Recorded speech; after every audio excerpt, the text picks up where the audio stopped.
Well, good morning, fellow Rotarians. Happy Monday, July 13th. Hopefully each of you enjoyed your weekend. We're able to get out and enjoy the nice weather. I know that our week coming up here, it looks like it's going to be a hot one into the mid-90s, they're saying, all the way at the end of the week.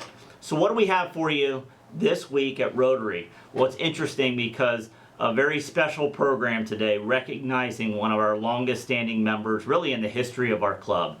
Pete Bogner is celebrating not only his 100th birthday this week, I believe that's on Wednesday, but we also will be celebrating the fact that he has 70 years of membership with the Wooster Rotary Club. A feat that many throughout, not only here in Wayne County, the state of Ohio, but throughout the nation, a lot of people have never will see 70 years of membership. So congratulations to you, Pete Bogner. But before we get into the details of that, I did want to cover the schedule for the next couple of months. There's been some questions on that. On July 13th, obviously today, it is Pete Bogner Day, a program covering some of the accomplishments of him as a Rotary member. On July 27th, 2020, we will have the Rebounders, the Exchange Club Rebounders. That will be a program that's going to be offered on YouTube, and we will have drive-up box lunches. We'll talk about that in just a little bit. August 10th, the evolution of telehealth. That is a program that our own Dee Vadia is putting together. And then August 24th, we'll be operating a restaurant in COVID-19 times. That presentation is going to be by Mike Mariola. Obviously, we all know Mike here in Worcester. So a couple of things too. There's been questions about what is a drive-up lunch, and I think it's a good question. So today will be the first time we have a drive-up lunch. It requires you to register or to reserve your lunch. So those who did that over the weekend, their luncheons will be ready for pickup at the chamber beginning around 11:45 to about 1 o'clock. You drive up to the back of the chamber, you grab a lunch, it'll be delivered to you by one of our board members, and off you go. There is an opportunity here at the chamber too, where small groups could come into the conference room, and if they want to interact, that would be fine as well. Moving forward, starting on July 27th with our Rebounder program, drive-up lunches will be offered at the Church of the Nazarene on Oak Hill, up by Oak Hill Park.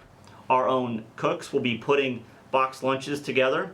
The options for those box lunches will be sent out to you in an email a couple days before that Monday. And you will then be able to pick up that lunch from 11:30 to about 1 o'clock. There is a drive up there. And you can then grab your lunch, and then you can take it over to either Rotary Park, where we hope other Rotarians will be there, and you can enjoy a socially distant picnic, or you are more than welcome to sit in the parking lot or just take that directly home, whatever is most comfortable for you. The program will be offered via our YouTube channel. So our next couple of programs will be pre-recorded. Those will be emailed to you, and you can watch those as you see fit. So however it works in your schedule, you could watch it in the morning, you could watch it in the noon hour, you could watch it in the evening. So that's how we're doing those, putting those programs together. Our church schedule. So when are we going to meet at the church? It's a good question. First Presbyterian Church has said that likely mid-September is when we'll have the opportunity to get back. And when we get back, we'll offer that in-person experience, obviously, but then also we'll be recording the programs and replaying those back either on YouTube or via Zoom. The format for that has yet to be determined. A couple items to share with you. If you looked at the Daily Record at the latter part of June, there was an article featuring our own Greg Long. He is the chair of our Patriots Committee. That's a committee within Wooster Rotary.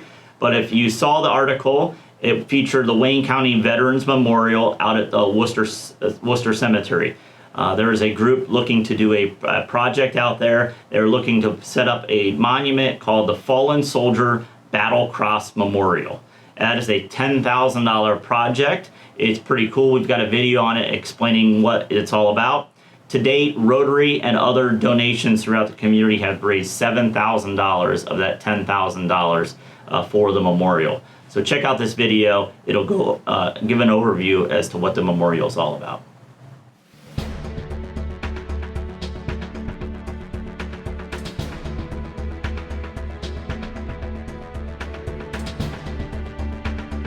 ladies and gentlemen. My name is Richard Winkleman, and the reason that we're here this morning is that we want to bring to your attention one of the things that we thought that perhaps the Wayne County Veteran Memorial behind us right here should take and have is a fallen soldiers memorial. This is one of the more outstanding monuments that we've seen, but we also feel that having one of these memorials here would definitely be a dedication to the fallen members of our county that have given their life for their country. What basically the Soldiers Cross or Fallen Soldiers Memorial is a pair of boots, rifle, helmet, and dog tag statue. And at that point right there, I'd like to take and introduce my good friend, Greg Long here, who will take and fill in some more information for you. Well, when Wink brought this to my attention, the first thing we wanted to do was figure out how much money that we needed to do the project. And counting the memorial and the base and all the other things that would make it complete, it came to around $10,000. So we started to figure out who we were going to go to raise the money to put this thing here at the memorial. We originally wanted to do it during Memorial Day, but as we all know, that didn't happen because everything was shut down. So our plan now is to have it done and dedicated on Veterans Day on November 11th this year. We are in the process of raising the money. We have almost half of it now, and we are going to finish the fundraising within the next 2 to 3 weeks, and then we will place the order and get the memorial put in place. If you are interested in participating in this project, we would love to have your support. No amount is too big or too small, but we do anticipate having this thing wrapped up and ordered within the next few weeks. If you are interested, you can give me a call at my office in Long Cook and Samsa. One of the significant factors of the Soldiers Cross or the Fallen Soldiers Memorial is that Wayne County is noted for remembering and supporting her veterans. And of the Gold Star families that are in the area and the soldiers that have, as I said, gave the ultimate sacrifice, this will be the perfect way to take and remember. Thank you very much. Thank you.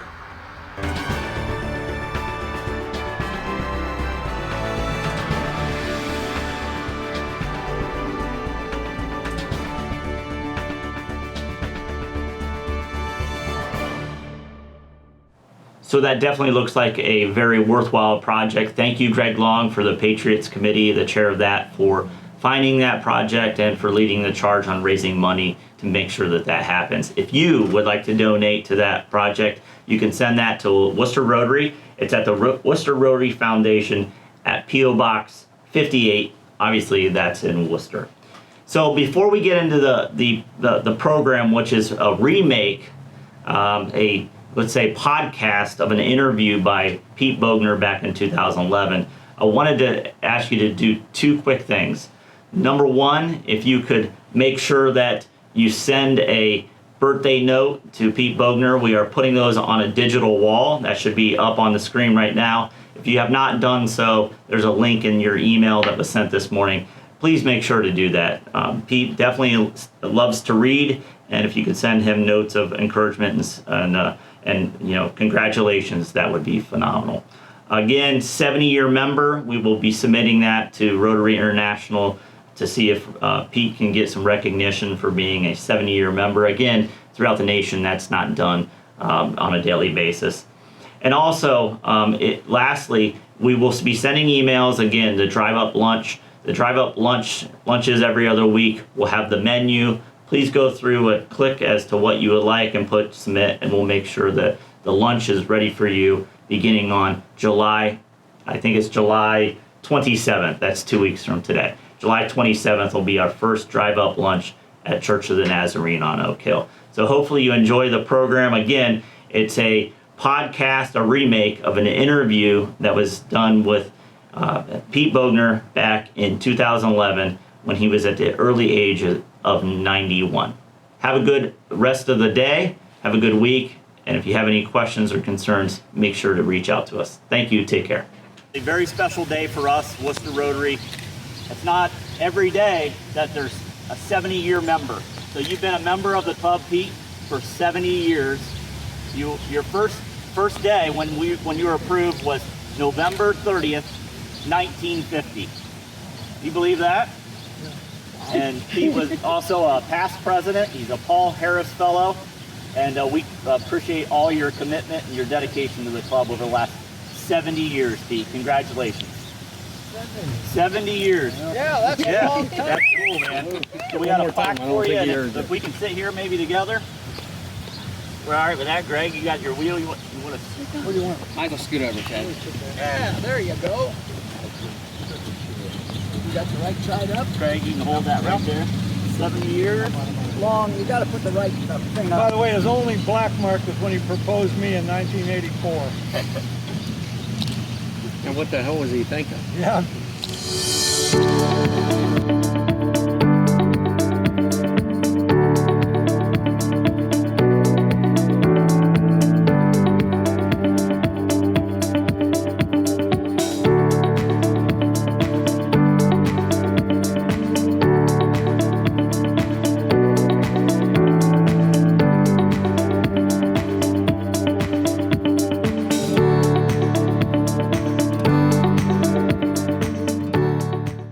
Today is Tuesday, May 10th, 2011. My name is Sean Sims. I'm here interviewing Pete Bogner, who served as a B-24 pilot with the 767th Squadron, 461st Bomb Group. His group formed part of the 49th Bomb Wing, which was stationed in Italy as part of the 15th Air Force. Mr. Bogner, thank you for your time. Can you tell me a little bit about your parents? Sure can. My mother came from a family of 8 children, 4 boys and 4 girls. My father came from a family of 8 children with 6 boys and 2 girls. My grandfather on my mother's side was both deaf and blind. He was struck by lightning in a field. My grandfather on my father's side was Peter Fertig Bogner, from whom I got my name Peter. They came from Austria, my father's people. What type of occupation did they perform? Well, my grandfather on my father's side came from Harrisburg, Pennsylvania. He had served during the Civil War, and after the war, he was associated with the Pennsylvania Railroad as, I think, a blacksmith sharpening tools. The Pennsylvania Railroad came through Wooster, Ohio. They had sort of a field operation there, and my grandfather met my grandmother there in Worcester. Her name was Peters.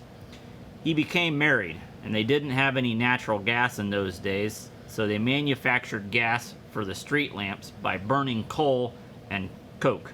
So the 6 boys worked a shift of 4 hours a day, 24 days, making artificial gas.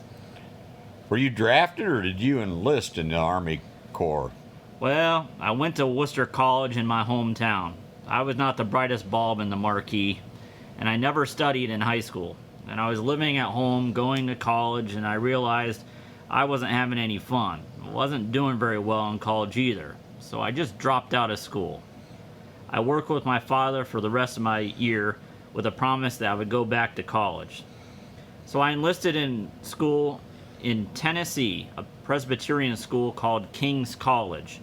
There was about, 380 students in the whole college.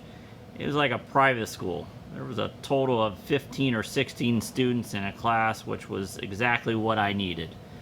There was the personal attention because I never had learned how to study much. Fortunately, they had a course by the government that would teach you how to fly. I think it was like 100 hours or something you could get a private pilot's license. So myself and my 2 roommates decided we were going to take that flying course. Then as the war grew on and the war grew more and more attention, we quit in our sophomore year, went to Cleveland and enlisted in the Air Corps. Do you recall your first days in the service from that point on? Well, my first days in the service, I went to San Antonio, Texas. That was the headquarters for the Air Force. The first flying lesson I had was with the civilian primary instructor, no Army people, and we flew a new plane that had come out called a PT-19. It was a single engine, 2 people, front and back. It had plywood wings on it.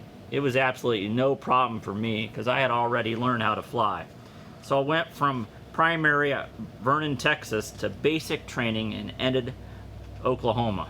From Enid, I went to Fredericksburg, Oklahoma for twin engine.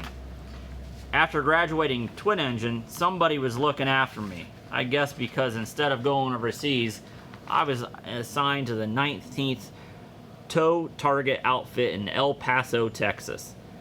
What we did in the Tow Target outfit was we had, I think it was, I don't know, an A-26 or something, a twin engine plane that towed a target. It was a B-24 thing, so that we could practice gunner on that. Fortunately, it was 150 yards back, so they had shooting at the target and not at us. I had a commanding officer, a Captain Dudley, who was a B-24 pilot. He was nice enough to come to me and say, "Bogner, I think you'd be better if you went to B-24 school than what you are doing now." And I said, "Well, whatever you think, then I'll do." So I went to B-24 school in Smyrna, Tennessee. I thought I was pretty good when I graduated from the Air Corps, so I got engaged to a girl that was in Wooster College when I went to Wooster College for that short period of time. But I didn't know her name. I had a friend that was at Wooster College that was a friend of mine going through high school that was teaching math at the college, and so he came to me and said, "Pete, I know a redhead at Wooster College and I can get you a date." I said that'd be just fine. So through him and I had the date and we got along fine. She graduated and I went on to service. The following year after I graduated from that B-24 school, we were married, and very shortly after that I went back to Tow Target outfit, and the government, in all of its wisdom, decided we were going to change the base from a B-24 base to a B-29 base. But that soon discovered that they couldn't use it as a B-29 base because there was a mountain at the end of the runway and they couldn't get up in the air far enough to get over the mountain, so they gave up. But in the meantime, I was on my ways overseas to pick up a nice crew. The twin engine school you mentioned before and the planes you were flying with, was that a B-26 aircraft? The twin engine plane was, I'm not sure, but I think it was a Beechcraft. Okay. Like a civilian plane. From your experience flying a B-24, can you tell me what you feel some of the flaws of the aircraft were and some of the advantages? What's that? After piloting the B-24, can you tell me what some of the aircraft's disadvantages were and some of the advantages? The only disadvantage was it couldn't fly itself. The wingspan was 105 foot. It had around 2,700 gallons of gas in the wings. Was 48 foot long from front on the nose to back of the tail gunner. It had wonderful wings. Davis wings, they called it. It was a little flimsy and floppy, flopped around a little bit. But overall, it was a great plane. Can you tell me a little bit about how you got to European theater from the U.S.? Can you trace your journey from the U.S. to Italy? Yeah, I believe we started, where did we fly out of? Yeah, Wichita. Yeah, it was Wichita. And then we flew from Wichita to Grenierfield, New Hampshire, I believe. And then we flew from there to the Azores Islands. So from New Hampshire to the Azores Islands. And from the Azores Islands, we left about 1 or 2 o'clock in the morning to fly. At that point, it was first decided that we were going to go to the European theater. So we left at 1 or 2 in the morning with air silence. We weren't to talk on the radio. There was a reason they would call us on the radio if the weather was bad, and we would return to base. We didn't know there was a reason our plane's radio was not receiving. A message came through to turn around, that the weather was terrible over the Atlantic. In our ignorance, we continued to fly towards the Azores. We decided to go up, and if we could find a light spot to go through, well, we got to about 23,000 foot, I remember that, and we couldn't find anything. So we decided we'd just go through it. It was terrible going through. We were just going up and down 200 to 300 foot at a time. I was worried because with all the up and down, the gyro compass, the equipment would be out of whack. So we got to the middle and it was very calm. We went down, wasn't sure our altitude meter was right, but we did come out and we were over the Atlantic, not very far over the water, maybe 2,000 feet or something. Scooted around and went through the front, got on the other side of it, the south side, climbed above the clouds, and the navigator got a sunset fix. Gave us a heading to go to the Azores Islands. And after taking a couple of other sun fixes, came up with the idea that we had the heading we were on. We should be over the Azores Island in, say, 45 minutes, they said. So the 45 minutes came, and for some reason we caught another break. The sky opened up, and there was the little tiny Azores Islands underneath us. We were the only ship that got through. We waited a week until the storm went by, then the rest of the squadron took up with us. We took off and went through the same damn front again to go to Marrakesh, Africa. We stayed there until Christmas. I remember I had a turkey and a box lunch as a Christmas. The Arabs with their turnix were every place, and you had to watch your plane 24 hours a day. Those Arabs would steal anything that they could steal. Then we went from Marrakesh up along the coast of the Mediterranean to Tunis. Landed at Tunis, spent a couple of days waiting for the front to go by again. Then we crossed over the Mediterranean and landed in Italy. Left our plane, was at a camp for, 3 or 4 days until we got word that the 767th Bomb Squadron needed one crew. They loaded us all in a truck going north to a little town of Cerignola, Italy. It rained. It was like seeing those old scenes from World War I. It was muddy and they were sloshing around. And the driver of the truck went into headquarters and got the list of where we should go. And we would go down a muddy road a little ways, and he would call out a name, and one of the crew members would jump out of the end of the thing with his luggage, and there would be a little opening in the door. The door was a tent. A light would come out, and he would go inside and disappear. We would go a little bit further, and we would do the same damn thing for about 10 guys. It was still in the plane, the last one, and I knew that my bombardier had gotten out just before I did at one tent. So I got out and went into the tent where I was supposed to stay. There were 4 officers there were going to live in the tent. That crew was going home, except that one of the crew members had been sick and missed a flight, and he needed one more flight to go home, so he was flying with another crew. That crew was shot down, so I was sleeping in his bed that night, and the guys were shipping out the next day.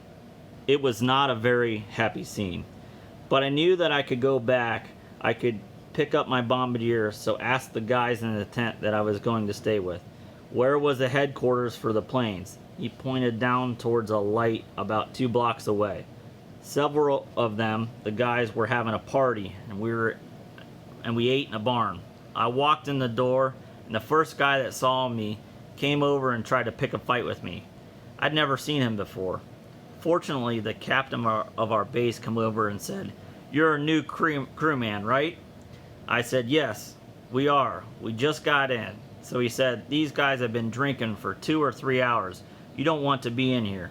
Come on, I'll take you over and we'll get some food. Then I'll show you around the base and show where you'll be." So that's how we got started. When you were flying over the Mediterranean, I talked to Dr. Edwards, and he said you were looking for survivors from ships. Is that correct? Yeah, we never flew the same ship. We flew whatever ship was in shape to fly, but yeah, we flew over I believe it was the Atlantic, and yeah, we were looking for survivors. By the time you arrived in the European theater, how many missions do you have to fly to complete a tour of duty? Initially, the requirement was 50, then they dropped to 40, and then finally to 25. How many missions? 25 or 26 to go home. Fortunately, we flew over in a new plane. We repaired one of the old shot-up planes, took the engines out, and put new engine in. We fixed them up a little bit, and we were able to fly home at the end. We were very fortunate to be able to fly over and fly back. Were there times in Italy when you would prepare for a combat mission and because of mechanical failure or problems with the airplane had to turn around and fly back to the base? I only know of turning back one time. We took off with a load of bombs and we lost an engine on takeoff. My co-pilot reached up to hit the feather button on the engine to keep us from turning in the wind, and he feathered it, but the blade kept turning sharply. I slapped his hand out of the way and said, "Don't feather the damn engine." We were already turning this way, so we simply went in a complete circle, came around, and landed again. Got about 75 foot off the ground. I remember that. So what was the greatest danger when you were flying over a target during those bomb runs? Was it an enemy fighters or was it anti-aircraft shells? Really didn't see much fighters. The only way we knew there were enemy fighter planes is the Americans. If there was going to be in a dogfight with the Germans, would jettison their fuel tanks and they would come tumbling down through the skies, shining in the sun. That was how we knew there was fighting going on somewhere. But I don't think we were ever attacked by the German fighters. So it was predominantly P-51 Mustangs that flew escort. Were there ever any other aircraft for you? Maybe a P-38 Lightning, perhaps, that flew escort for you guys? No. When we flew, we go on a bomb run. You never go directly to the target. You would always bypass the target, go to an IP point, turn, come back so the people on the ground with the anti-aircraft could sort of sigh in relief. Boy, they're not going to hit us today. I know that's what they were thinking. Then when we come back downwind, the procedure was we would go in and drop the bombs, change the direction immediately, change our altitude, change our airspeed, then get the hell out of there. Were there many casualties in your unit in the 767 Squadron? What was that? Were there casualties in your unit from the time you arrived until the war ended? No, I don't think there was. Well, I do know that, there was this, had a crew of B-24s getting ready to go overseas training. That fellow's name, I think it was Chick something. And he had an engineer on board who was not really good a soldier. He was out drinking every night and carousing around. And we told Chick he had better get rid of the guy because he was going to kill him.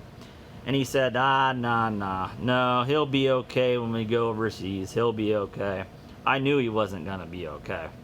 Well, the procedure is when you go over as a crew, I flew with another crew as a co-pilot to get the procedure of flying in a squadron.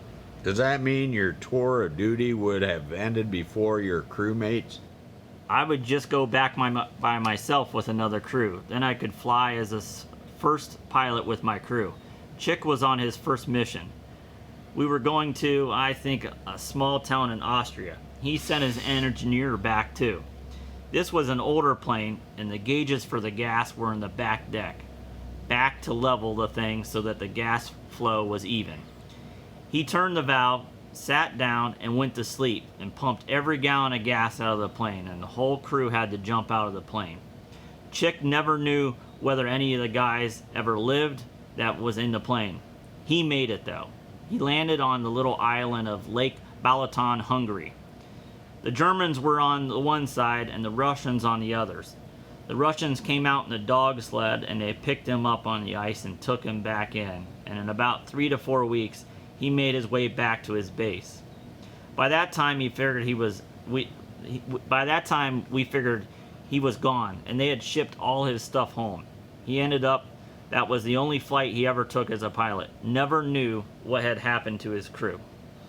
I read a story one time. There was a veteran survey filled out from your bomb group. The question was posed, were there any issues with morale? I'm not sure what the man's position was on that, but he said flying back before they'd reach Italy, some of the people had opted to jump out over Switzerland, and they kind of just left the plane up there. Were there any issues of morale in the bomb group when you were there? I don't think we had one problem with morale. So by the time Victory in Europe Day came, how many missions had you flown? I think 25 or 26. You have to understand that there's a grade system in the service. So the 4 officers lived in one tent. The enlisted men lived in a tent, and we were not allowed to eat in their mess halls. And they were not allowed to eat in our mess halls. We could play cards together at night, but we couldn't associate intermixed. I think that worked out pretty darn good. Did you participate in the VE Day mercy missions to the POW camps in Austria? Nah. The post-VE Day supply missions to the prisoners of war camps in Austria? Oh yeah, that's right. No, I didn't. Did any members of the crew participate? Do you recall? Are you talking about when the war was over? The mercy missions, the supply drops to the POW camps in Austria. No, I don't think I get the question right. I think it was from the 9th to the 15th. After the war had ended, they used the B-24 supply drops to the prisoners of war in Austria. You don't recall that? The mercy missions? Oh yeah, what we did, that's right. What we did, we had food packages, and I remember we would put them in a barrel with great big wrappings and insulation, and we'd fly over a place and drop into a clear field. But we had to look and see if there was anybody down there first. Then we would come back around and drop it 3 or 4 times. I remember we used to, didn't we have pamphlets that we gave us to strew around to? I think that's what we did as well. Trying to prove to them that the Americans were not bad people. We were trying to help end the war. This was around October, I don't know when, but I remember. We did those mission drops. And this was while the war was still going on that you dropped pamphlets, or was this afterwards? This was while the war was still going on. It was hard on the people. I can remember we always had a target that was on the outskirts of a town. A big yard for a railroad, or there would be an oil refinery. But when you're flying over and the flak is coming up and you're bouncing around, and sometimes the flak is getting too damn close to you, and you think the next one is going to hit you, but for some reason it doesn't, and you look down and you look a little, like little ants are running around. Those are people running out of buildings, and they run down the street into a bomb-proof building and they disappear, and then there is nobody. But for just a fraction of a moment, people are scared to death and they scurry around. Then as soon as you drop the bombs, of course you're out of there, because you got to go through the flak again before you get out of town. Was there any particularly memorable experiences that you had on any one run? Possibly something unusual that might have happened? No, I don't think so. I remember when we came home from overseas, we had a couple of passengers that were assigned to us to come home in our plane. They were, I think, B-17s, and by the time we got home and showed them how smoothly a B-24 could land and take off, they were amazed compared to the B-17, which drug its tail. I remember one got out and said he really respected that B-24. Were you awarded any medals during the war? Did I win any medals? Were you awarded any? Yes. No, never got a medal. Got a good flying medal, that's it. Never got another medal. What was the air medal? Air medal, oh yeah, that's right. I got 3 of those. Every 3 or 5 missions or something, you got an air medal. I think the ruptured duck came after you were discharged. Yeah, after you got out of the service, they sewed it onto your shirt, and yeah, I've got the ruptured duck. Dr. Edwards said on a radio show one time, Axis Sally broadcast. Do you recall ever hearing any of these? Yeah, actually I do recall that. Axis Sally. I remember that when we were flying over the Atlantic, you could pick up that broadcast every once in a while. How did you stay in touch with your family? Well, no cell phones and no telephones. The only way was by airmail. You used to, it was kind of fun to go pick up your mail because you could see who was getting boxes. And when it was boxes, it was usually candy or cookies, and you could follow that guy to the tent and participate. I remember Hops. His name was Robert Hops, my co-pilot. He would get gifts from home, and the 4 officers were living in a tent. and there was an electrical system designed out of, I don't know, parts we stole out of a plane. Each bed had a little light. When things were quiet in the tent, Hops thought everybody was sleeping. He would start to open his box of gifts. So we would hear him rattling over there, and we would all turn the lights on and go over and help him eat whatever he had. So I read that you arrived at Torretta Airfield on New Year's Eve, 1944, and you were assigned to the squadron in January. I read through the bomb group records, and they said that January is marked with really poor weather, and the conditions on the field were really muddy, and there was approximately 300 crews there and only 170 aircraft that were serviceable at that time. Did that mean you had to wait longer before you were going on your missions? No, not specifically. We usually had around 3 days for the crew to recover from a mission when we could go to ground school, which was very limited. We could also fly a plane that was being repaired to make sure it was okay, or we could just rest and get one of those beautiful haircuts and flying on the third day.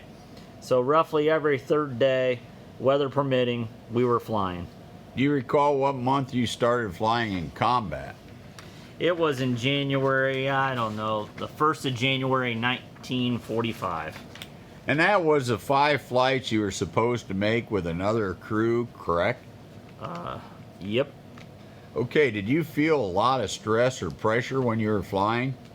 No, I mean, it was no picnic, but no. I think probably jealousy on my part, but I think we had one of the best crews that the 767th Bomb Squadron ever had. Was there any member of the crew that carried any kind of good luck charm or anything special? Nah, not really. What did you do for entertainment? We played cards. Cards. Yeah, we just played cards. When you were granted leave, did you take the opportunity to leave the base? Never left the base except for one time I went into a little town here in Italy. I'll tell you a story because I went into town. The balconies were out over the sidewalks. It was a pretty town. But the first one balcony that I came to, an Italian woman was on the balcony and she shook her fist at me and spit on me. I turned around and went back to the air base, and I never went back to another town. Did you keep a personal diary or memoirs when you were over there? No, I really didn't do that. Did you or any of your crew members take any pictures of yourselves when you were over there? Possibly playing baseball or something? No, I mean, they had organized games. I didn't participate. I didn't know anything about it. Besides yourself and Dr. Edwards, there are only 2 other members of the crew with whom I have contact. One is Bill Oldenburg in New Jersey, and the other is Bill Sims, my grandfather. I was wondering if you would care to share any memories you have of them. No, I think that Bill Sims was an outstanding as a flight engineer, the most conscientious damn guy I ever knew. When you got on a plane with Sims, you could bet that he had everything going great. The rest of the crew, I think as a whole, got along fine. Never had, as far as I know, any serious problems. Dr. Edwards told me a story one time that one door gunner, John Schleider, used to carry extra flak vests on the airplane. Is that correct? I guess it was, but at the time I never knew anything about it. He was really young, that John. He was 17 or 18. Yeah, he was very young. Was there anything about Bill Oldenburg in particular that you remember? He was a nose gunner, correct? I knew that he went into farming after the war. I went to visit him one time on a farm, and he had I think it was a threshing machine. I think it was probably 2 or 3 years old, and it would have won first place in any competition for its looks. It was absolutely spotless. If you knew Bill Sims, everything he had was absolutely spotless. Yeah, I remember Grandpa's house. Do you recall when your service ended? My service ended when we parked the plane in New Hampshire, turned over everything I had that belonged to the government. My .45 sidearm, the belt with the watch, everything. They made you give back the watch? I had to sign for it. They took everything. We had 30 days to do whatever we wanted to. I guess I took a train, I remember, out of New Hampshire. I remember we were coming somewhere on the Pennsylvania Railroad. I guess they call it break-in recording. Wooden seats, and we came detached from the train. The train went down on the railroad, and we were stuck. Air and the cinders and the dirt, they came rolling through. We got off the plane at Camp Atterbury, Indiana, and the guy came up, took one look at us and said, "Where in the heck have you guys been?" We told him we just got back from overseas and we had been on a train, became unhooked, and the stuff came all over our clothes. He said, "You go get cleaned up and we'll process you right away and you can get out and go home." So we did. Another lucky break for us. Did you ever fly once you got home? No, I didn't. I tried being a pilot on a small plane, or a passenger rather, and it was nothing like flying a B-24. I didn't have any money, I couldn't fly. Couldn't pay for it. Decided my life was gonna be in the construction business and never flew a 24 again. Huh. Did you ever use the GI Bill to enhance your education at all after the war? No, I didn't. I didn't finish college, and I figured the best thing I could do, and I think I was right, was I was married. I knew what I wanted to do.